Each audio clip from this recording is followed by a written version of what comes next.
Hello and welcome to Daily Politics. I am Shafiu Suleiman. On the program tonight, we will be interfacing with Hajia Mariam Weiss.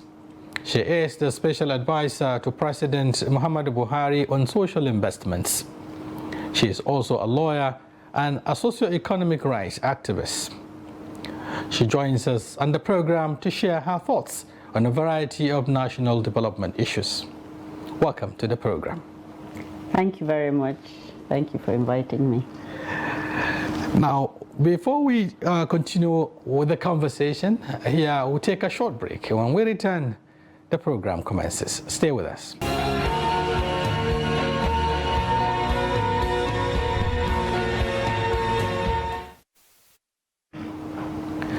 Once again, thank you very much for joining us, Hajia Mariam Weiss, on the platform. Thank you. Thank you for inviting me. All right, talking about social investment, this is one very important issue, looking at development question, especially in developing countries like Nigeria. Mm-hmm. President Muhammadu Buhari, when he assumed office in 2015, clearly indicates his desire, to touch the lives of the poorest of the poor.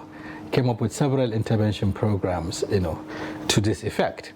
And you happen to be the advisor to President Muhammadu Buhari. What do you think, agitated his mind, to come up with such a very ambitious social intervention program? Well, I think it's a bit evident the numbers of youth that we have that are unemployed. We have a lot of issues with poverty. People who were losing hope, in despair, who couldn't even make ends meet, maybe even one meal a day. And so we were tasked with the responsibility of trying to see how we could create a level playing field for those who don't have access, who don't have connections, who are in need of an intervention in their lives to see how they can take ownership and actually grow their businesses or start something that will really support their families. Right. Yeah, if I understand, this social intervention program, is all-encompassing, some would say. It touches virtually all the vulnerable groups, from women to children to youths and so on. There are a number of specific programs, like the conditional cash transfer, the school feeding program, and several others. Why were they structured in that sense? So they're diverse sectors that needed to be impacted upon. And I remember, the vice president saying to me that every time they went out on campaign, the president would say, how are we going to reach all these people? Because there were always huge crowds, and so we were tasked or saddled with the responsibility of trying to see how we can engage those who know nobody, who actually need support.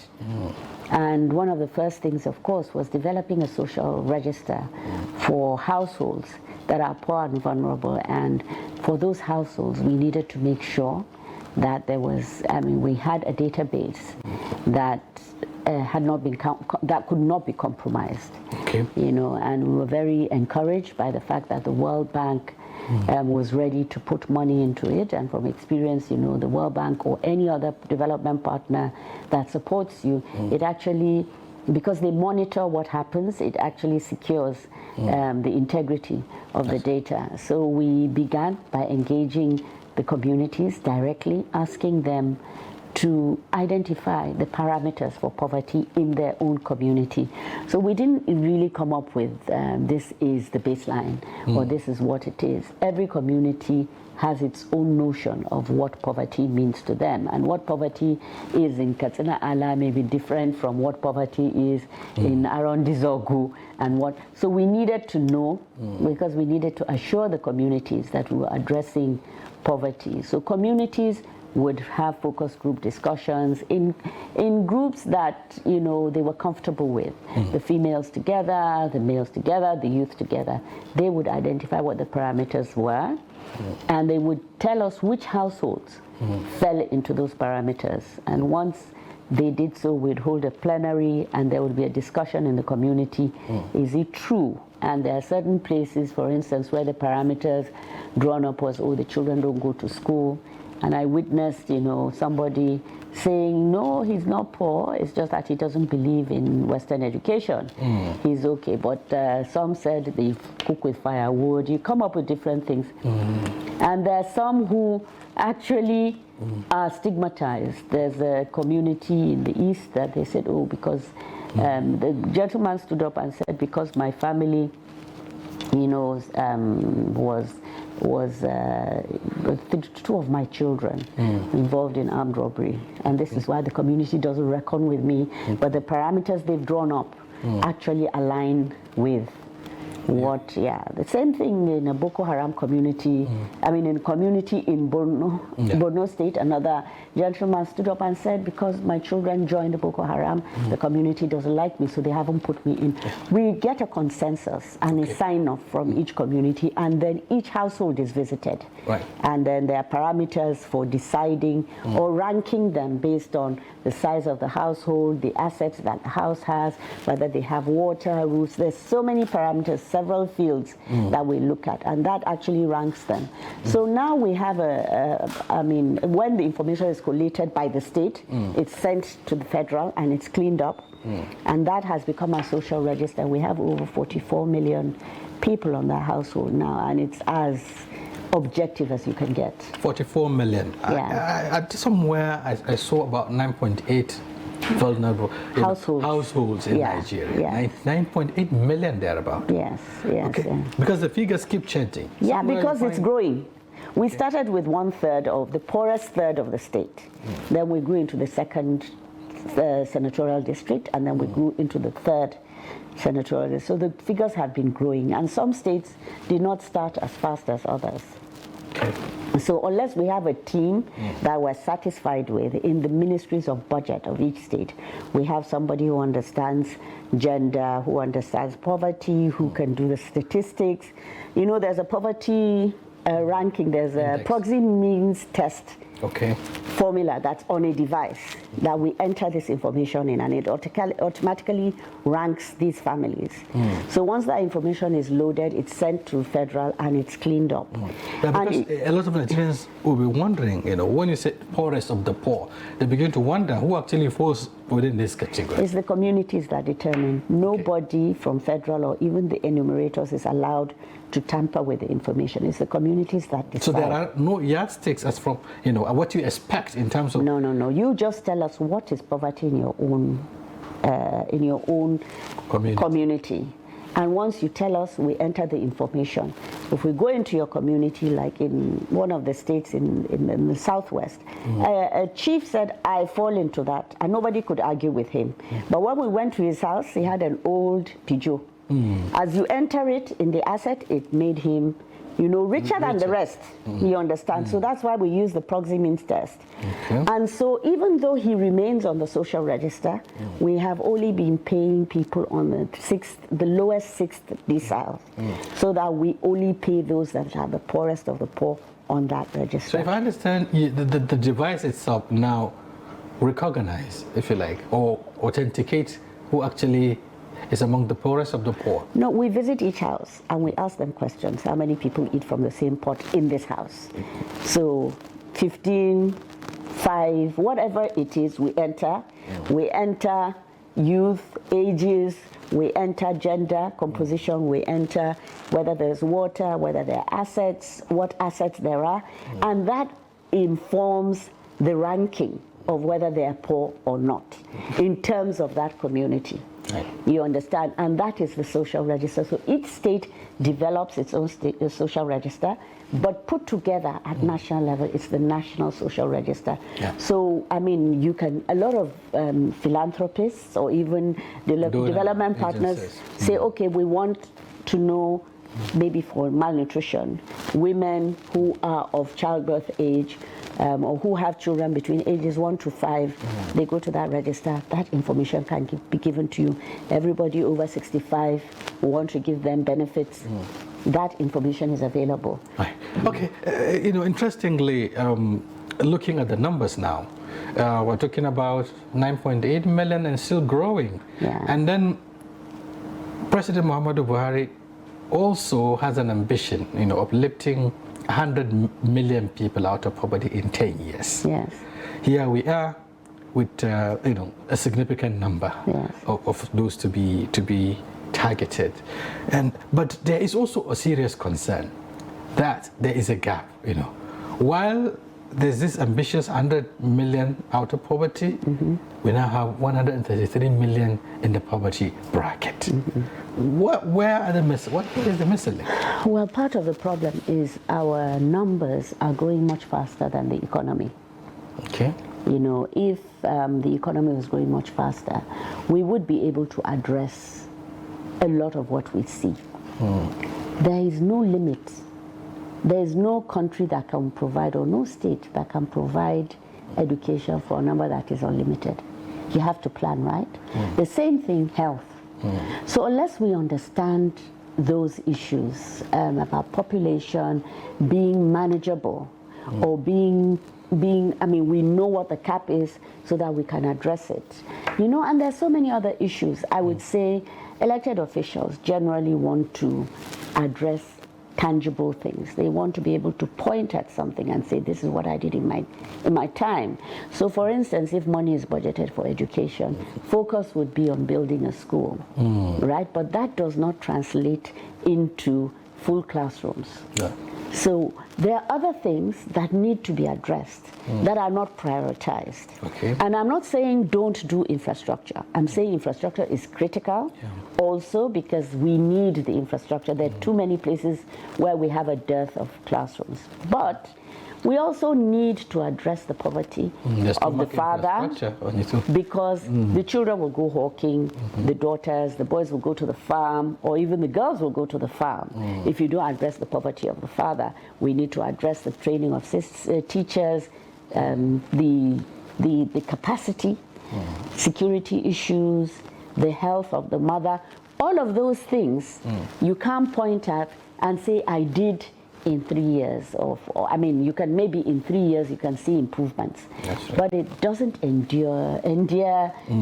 Those issues are not priority for politicians, and even for the private sector, I must say. They want to see returns on investment all the time. They want to see immediate returns on investment. Some of these issues in a 4-year term, they're not top of it, unless you have funds that you can actually monitor closely and come out with the results of impact.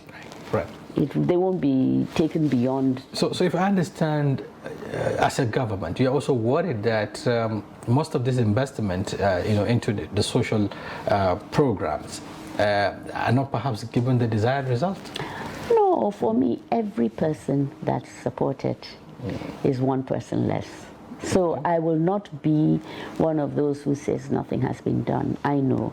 The challenge, of course, is that communication has not been as, as public as it should be.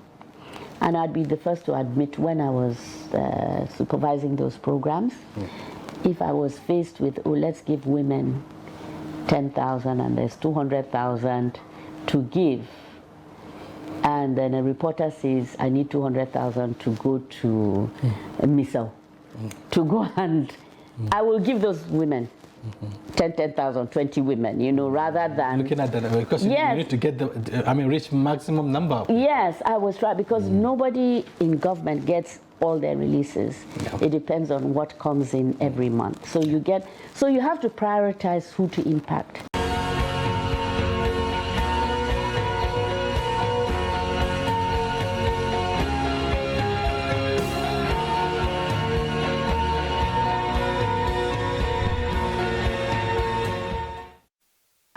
Thank you for staying with us. And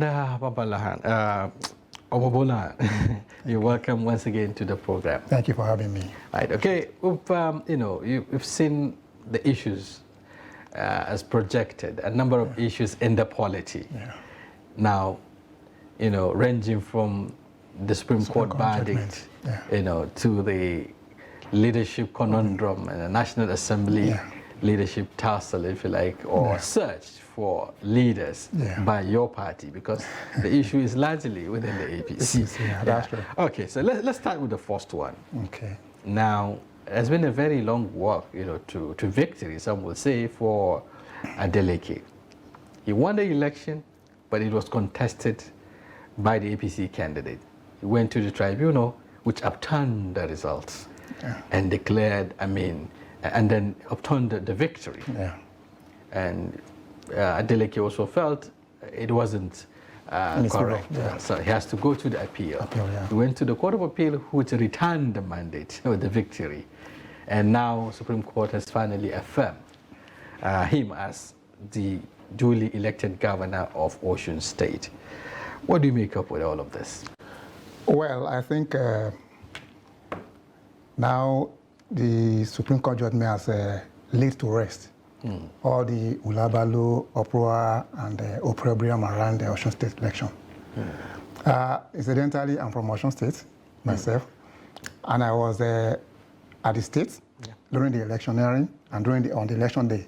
As a matter of fact, I went around the state and I observed the elections across this, and at least in the substantial part of the state. So I saw what actually happened. With all the numerous back and forth from the tribunal to the appeal and now to the Supreme Court, the case has been finally laid to rest. So I think what I want to say is that the dramatics personnel this time around have learned their lessons from the appellant and the respondent. So Adeleke has been affirmed, and it tells the APC to go back to the drawing board and look at what brought them to where they are today. If they can see, like I always tell people, it is better to judge than to war. That's right. We don't gain anything in war. As a matter of fact, in any contest, there must be a winner. There must be a winner.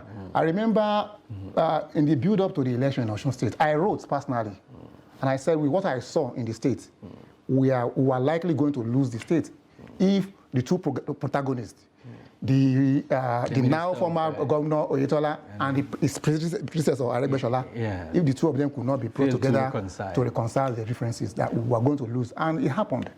So okay, looking at the lessons, because it's not just on the part of the appellant, if you like, and the respondents. I happened to be at the Supreme Court, while this judgment was delivered. The Supreme Court addressed a number of issues.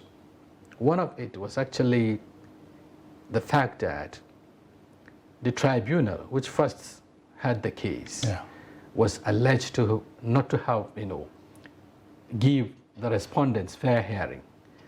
It determined the case largely without them responding to the issues and what have you. So, and then the Supreme Court also was not happy with some of the pronouncements, if you like, or what the lower court did in terms of jettisoning, if you like, or not recognizing or not respecting an earlier ruling or earlier judgment of the Supreme Court, especially with regards to the qualification of the candidate. Now, Ademola Adeleke, at some point, I think, was at the Supreme Court to interpret this, or rather for the Supreme Court to determine this issue of whether he has the right qualifications also. Because it was brought in against him by one of the PDP guys. Yeah, and then what the Supreme Court is saying is that the tribunal, knowing fully well that there is this substantial, if you like, existing judgment, should have taken cognizance of it, but it didn't. So, declaring, almost the entire proceedings as a nullity.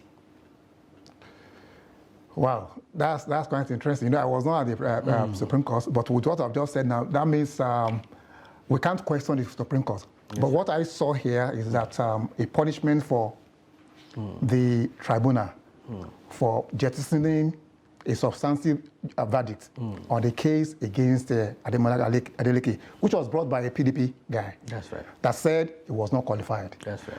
I remember that case was pursued to the Supreme Court, and Supreme Court validly affirmed Adeleke as qualified for running for the election. That's right. So it is a matter that has been determined already. It's a determined case, and the tribunal should laugh at least given respect to the Supreme Court in respect of that, and they base their judgment on some other issues, which are salient anyway about the election, not necessarily its qualification or otherwise. Yeah, and then the Supreme Court was, emphatic about fair hearing.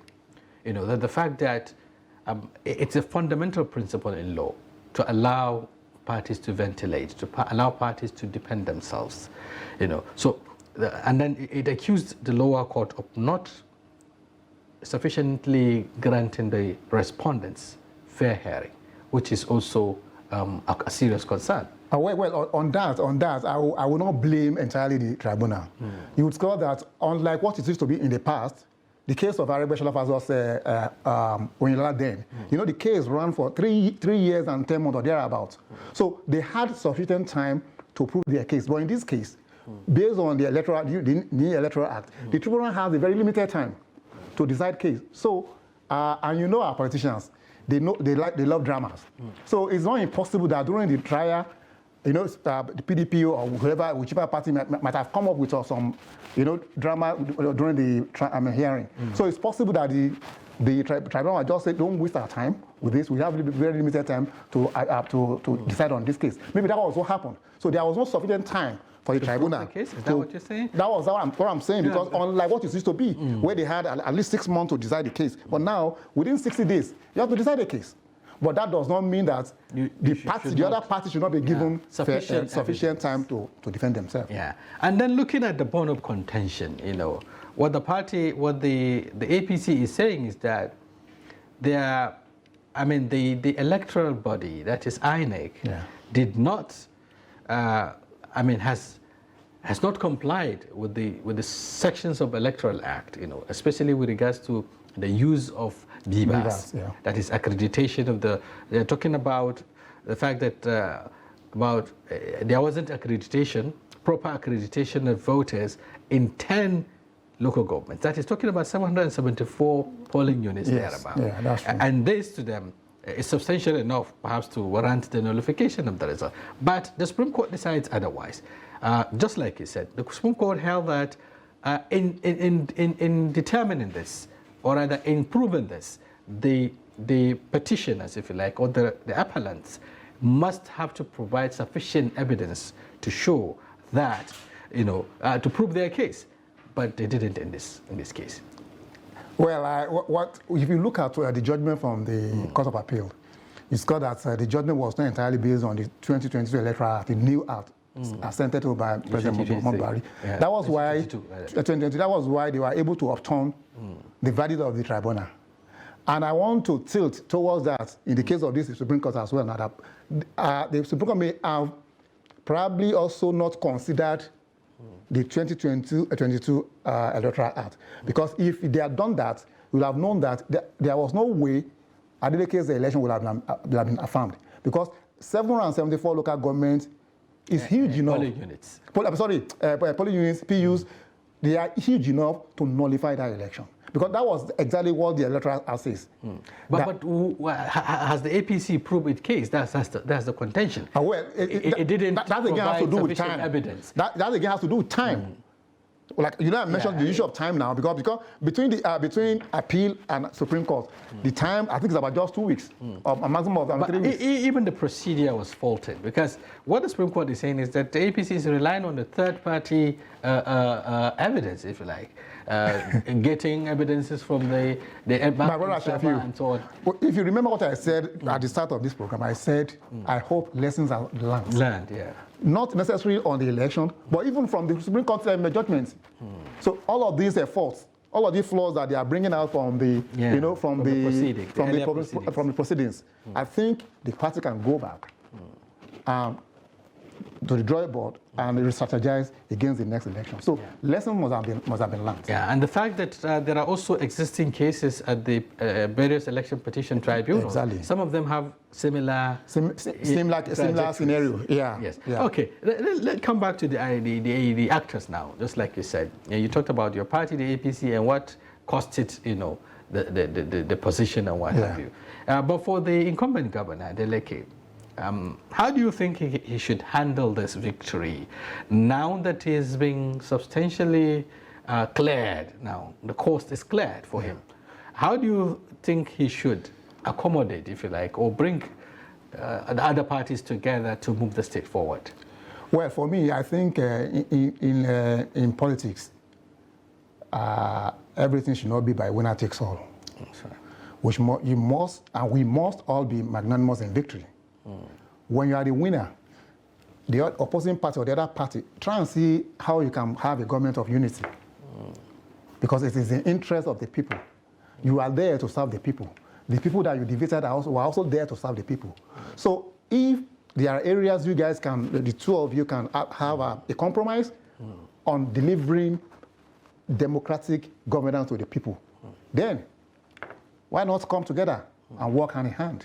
There's nothing that stops Adeleke from saying, okay, you were in the last government, you did this, and you are a very good person, come and work with us. Based on merit. Based on merit. People should be accommodated. People should be accommodated. Yeah. And then for him, there's no excuse anymore. He has to deliver. Of course. Now that the cost is clear. You know, the funniest thing is that 2027 is already here. That's right. So if he tries to mess up the whole governance, the same way Oyetola was shown the exit door, he will be shown the exit door as well. So should this serve as a lesson? Yeah. As a clarion call to him that I need to deliver. Yes. Otherwise, what happened to my predecessor will happen to me. That's right. Okay, the ultimate winner perhaps is the Oshun people. Exactly. The mandate has been upheld, restored and upheld. The opinion of the people. Right. Okay. So let's leave this matter to rest for now. Let's look at other issues. We always look back to to discuss it. Anyway, that's right. That's a very long time to come. Yeah, the APC, is at it again, some will say. Just like you had it, the build-up to 2015. So much intrigues within the party, almost tore the party apart. Yeah. But finally, it was able to pick the gauntlets, and then it got the victory. Yeah. Now, there are contending forces along this National Assembly leadership line. Yeah. Some are not happy with the decision of the party, the NWC, so to speak, endorsing certain number of people. They felt that it shouldn't have been handpicked also. What do you think about what happened? Do you think the party did the right thing, or what ought to have been done? Well, it is often said that all is fair in war, including political war. And like I always tell people, I like to quote our president-elect, Asiwaju Bola Ahmed Tinubu. Politics is not served a la carte. If you must reap from politics, you must have contributed substantially. Underline the word substantially in that politics before you can reap.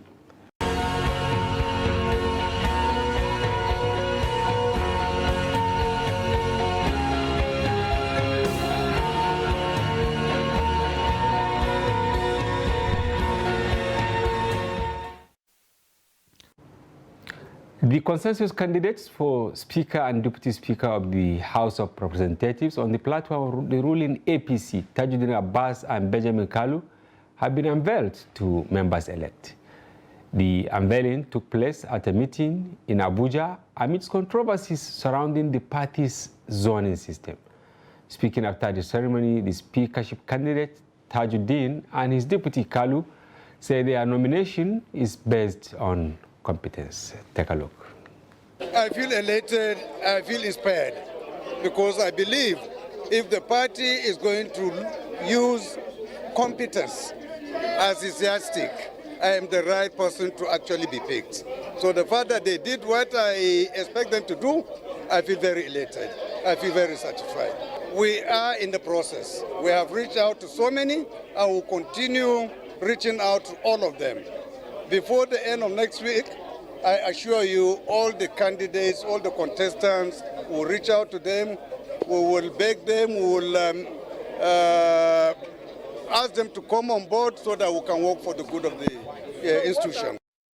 The party has started the strategy for the 2027 election by making sure that they have a foot in the southeastern region. What they have done with this nomination is in the spirit of inclusion. The Southeast is going to feel the power of cohesion and national loyalty is going to be driven by virtue of this that has taken place. It was a wise decision to include the Southeasterners in the structure of government that is being formed. As you know, it is the responsibility of a ruling party to set up the architecture of government in order to achieve the set national objectives. And I'm sure by making sure that everybody embraces that national objective will help them achieve it faster. And this architecture that is being displayed now is all-inclusive architecture. And my people in the Southeast are delighted that they're being considered. And that will change the dynamics come 2027. And ahead of transition of power, the wife of the Nigerian President, Aisha Buhari, accompanied the incoming First Lady, Oluremi Tinubu, on a tour of some important areas of the presidential residence in the Aso Rock Villa. During the tour, Aisha informed Remi that the glass house is designated as a temporary residence for the president and his family during a transition period. Journalists were not allowed access to some parts of the building during the tour due to security reasons. Aisha later emphasized that the presidential residence is a highly secured area meant strictly for accommodating the president and his family. She added that the glass house is intended for outgoing presidents during transition periods, while necessary renovations are carried out on the main house for the incoming president and his family. Remi, on the other hand, expressed her appreciation to the wife of the outgoing president for the warm reception and pledged to work hard for the welfare of all Nigerians. And on the program tonight, we'll be talking to one of the new House of Representatives members-elect, Bashir Usman Goro, who represents or going to represent Goronyo Gada Federal Constituency in the House of Representatives. He's from Sokoto State. He will also be sharing some of the thoughts of his fellow newcomers with regards to the makeup of the 10th National Assembly leadership. Welcome to the program, Honorable. Thank you very much. And once again, we're happy having you in our studio. Thank you. Yeah. Because we'll go on a short break, and when we return, the conversation commences. Don't go away.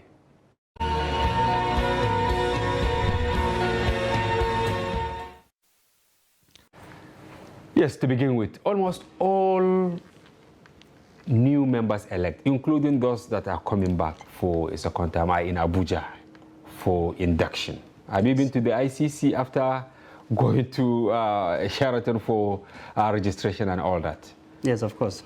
Okay, what is the nature of the induction?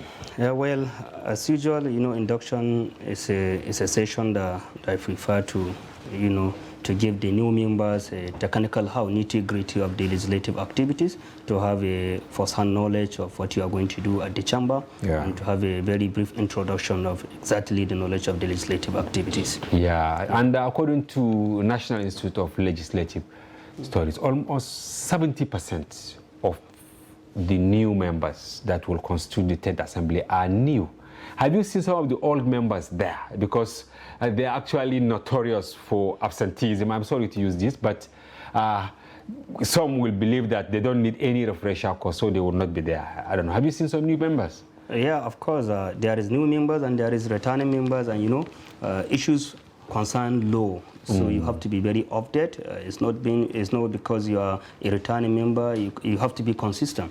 So some of them were available at the training, while some they are not available. They didn't come. Yeah, they feel the training is for the new members, and of course, it's our training because we need to know the nitty-gritty of the legislative activities. And maybe they enlighten you about some of the etiquettes of going to the National Assembly. Maybe there will be, just like in school, when you go, you register, you need to participate for a certain number for you to have been qualified as someone who has discharged his legislative responsibilities. Am I correct?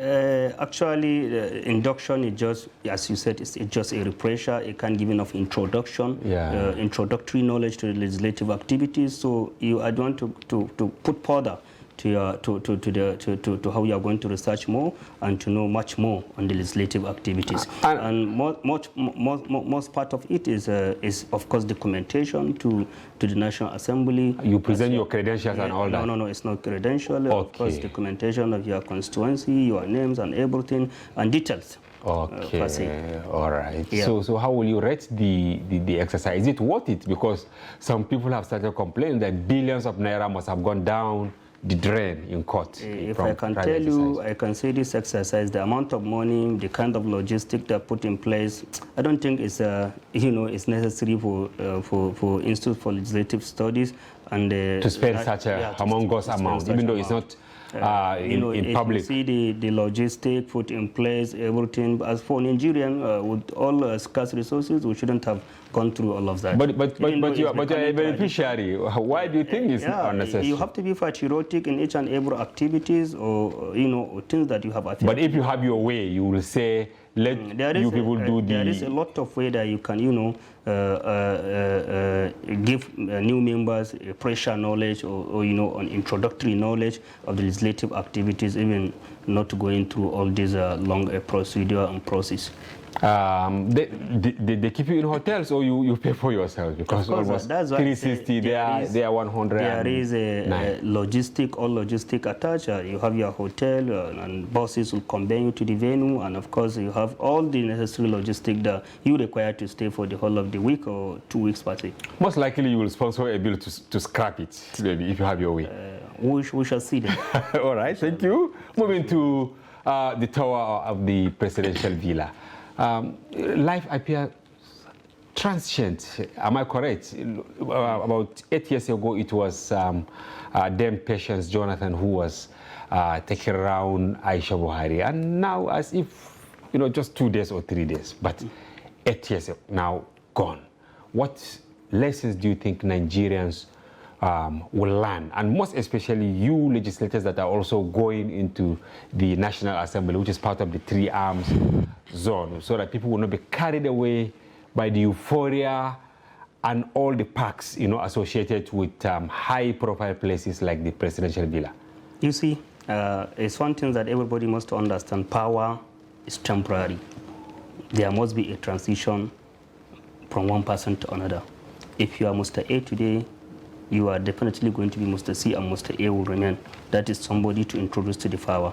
So transition, of course, the President Muhammad Buhari was elected 2015, and since then he's the President of the Federal Republic of Nigeria today. And by the grace of God, by May 29 May, he's going to hand over to a President-elect Asiwaju Bola Ahmed Tinubu. So transition of power is there, and it's something that everybody must believe, whether you are Muslim or Christian, that if you are today here, you are not going to remain there till the eternity.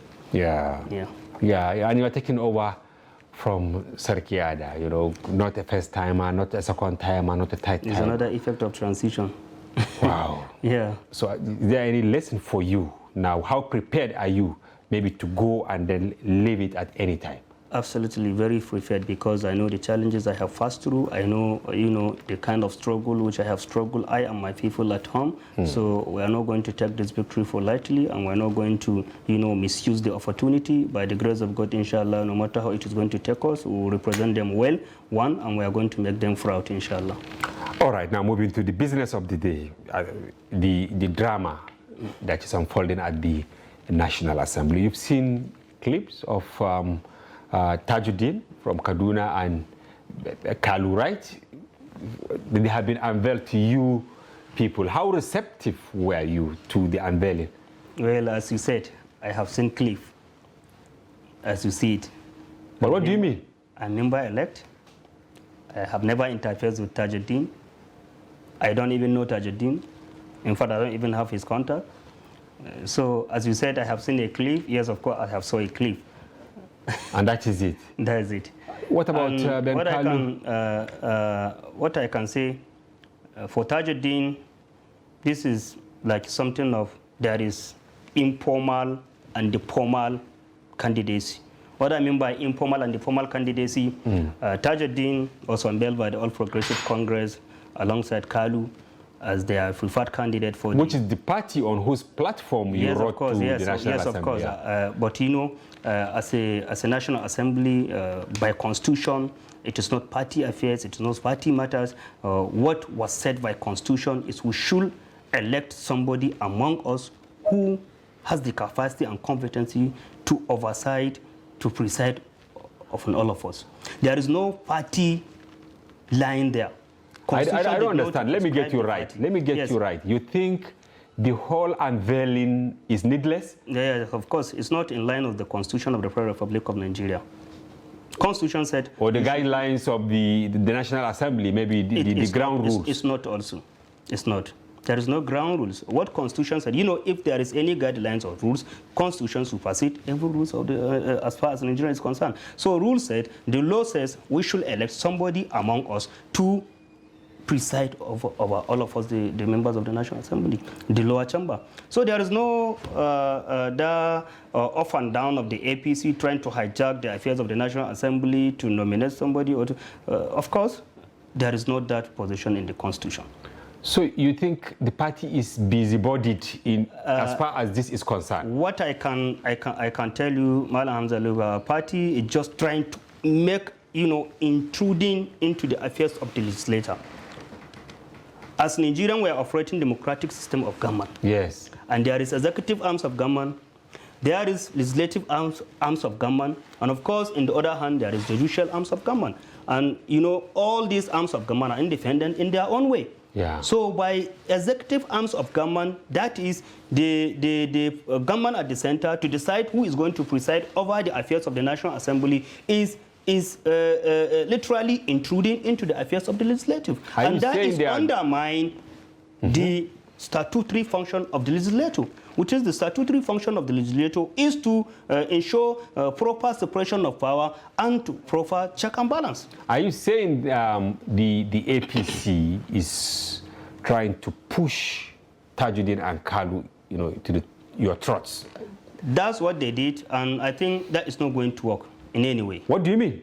Yes, you are a member of the APC, Honorable Goro. I'm a PDP, I'm on opposition. You are not a member of PDP, SDP, YP, NNPP, LP. You are a member of APC. I'm a member of PDP. I'm a member of PDP. PDP, I mean, yeah. Yes, of course. Yeah, you are a member of PDP. What I want you to understand here is that as far as 10th Assembly is concerned, there is a lot of differences of all the first assembly that has happened. Right from the first assembly to the 9th assembly that is currently ongoing, and to the 10th assembly that is going to be inaugurated by the grace of God 13th of June. So the differences here clearly is that the ruling party, the APC, does not have the capacity, the numbers, to decide who is going to be who.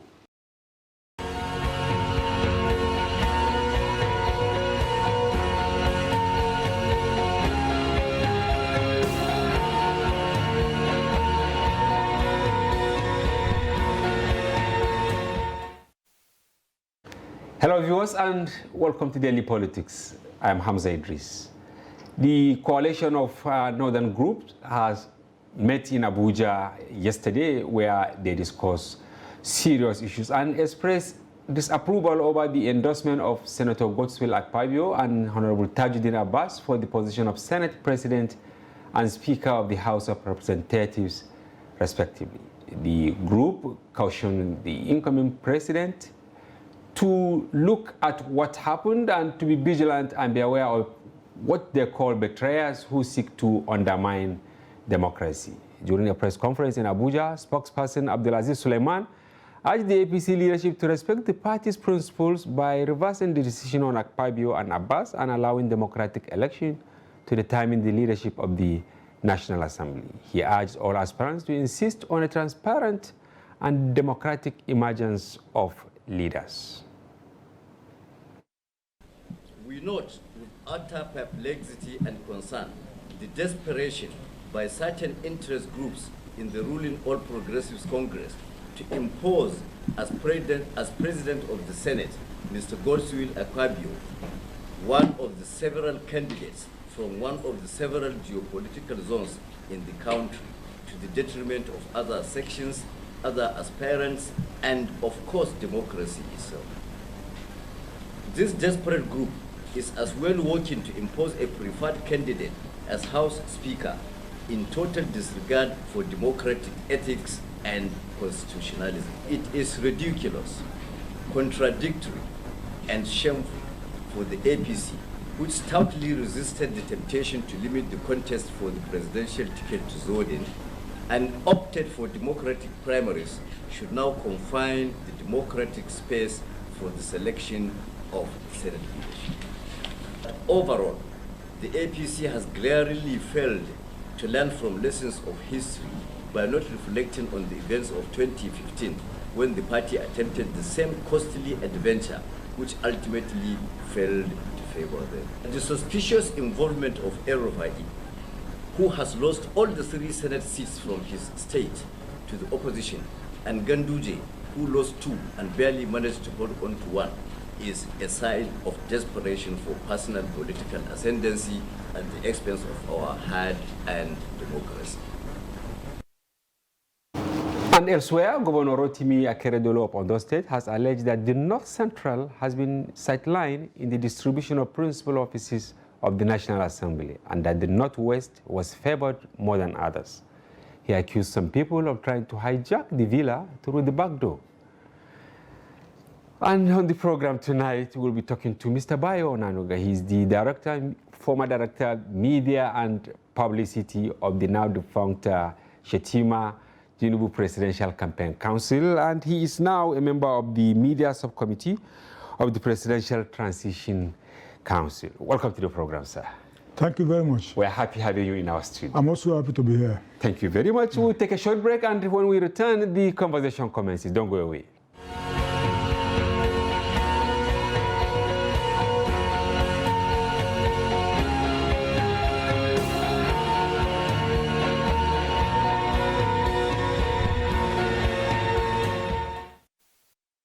Yes, Mr. Bayo, you have seen our 2 tidbits on National Assembly. But before we get there, let's hear what will happen from the horse's mouth of sort. What should Nigerians expect in the first 10 days of the president-elect once he gets to the villa? The first 10 days, we expect that the president, or now let me just use the word president-elect. Yeah. By the time he is sworn in, we expect that we announce some of his key officers, those to work with him personally. Of course, he will also, in the first 10 days, he will promulgate the National Assembly so that they can elect their leaders. I think we'll be making some very strategic appointments, people to aid him. I cannot say for sure that his list of ministers will be ready in 10 days. In 10 days. In 10 days, I cannot say for sure, but I'm sure he's working at it, and we'll just have it ready by that time. But some weeks ago, this issue of having the cabinet within the shortest time, was all politics is a very complex country. You need to consult. You need to carry everybody along. You cannot just sit down somewhere and make up a list. You need everybody to buy into that list, so that you don't have the kind of flashback or the kind of flares we are seeing now with regards to the positions in the National Assembly. Even on that one, I can say that consultations are still ongoing. So that we can, whatever rift or whatever conflict people are perceiving, they can all be resolved before the assembly it comes to life. I mean, the new assembly in June. Okay, while some people were not surprised, others were really surprised 2 days ago when it was announced that he was jetted out of the country to avoid distraction of sorts. Is this really a good narration that before he gets to the villa, he has started feeling distracted? Meaning, it's because some Nigerians are saying that maybe he will rule from London like President Buhari at certain time. That won't happen. Okay. It's just to, as the press release earlier pointed out, just to avoid, a lot of people, even me as an ordinary member of the... You are not really ordinary member. Well, you've been among the kitchen cabinet for now. You cannot imagine the kind of pressure. People who are looking for positions in the government, I don't think I'm the root to that position. And talk less of the president-elect. People are bombarding with all manners of requests, and it seems that if he so gets even away, some of you are not spared in the, you know, the everybody's pressure. being bombarded. In fact, sometimes people call me and then you pick the phone. What are they talking about? Oh, I want you to consider me. I want to be part of government and blah, blah, blah, and so on. So everybody wants to be part of government. But we know that all of us cannot be part of government. Some will be part of it, some will be outside of it.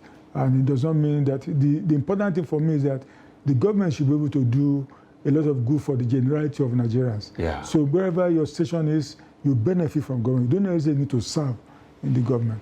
Now, you can benefit out shortly of after the elections, you know, he traveled. That time it was supposed to be 3-leg trip, you know, to Paris, to UK, and then Saudi Arabia for the yeah, but I think he only went to 2 places. He decided not to go to London. He wanted to go to London to see his grandchildren. But I think at the last minute he said, no, he should come back home first. What about Saudi Arabia? Because it was also said that he was told that, look, you were in Saudi Arabia just before the election. Why do you have to go back there again? So that's why I cut all those and then decided to return home. Is something not being hidden for the people? Because when he didn't go to Saudi Arabia and, you know, London, people say that he was sick. He didn't go to London, he didn't go to Saudi Arabia. Yeah, it was just I said the Saudi thing because he was there. Just before the election, he went there for prayer and said, why don't you just return to Nigeria? So, Mr. Bayo, what assurance will you give Nigerians that, of course, the president-elect, once he takes over, he will settle fully in Nigeria and, you know, face the challenges ahead? I believe he will do so. These are just, you know, we now live in a world or in a global village, as they say, where even if it's in Russia, you can hold meetings, Zoom meetings, you can do all kinds of things. You don't need necessarily to be here physically. But I can assure you, he'll be here physically to do his job. He will not be an absentee kind of president.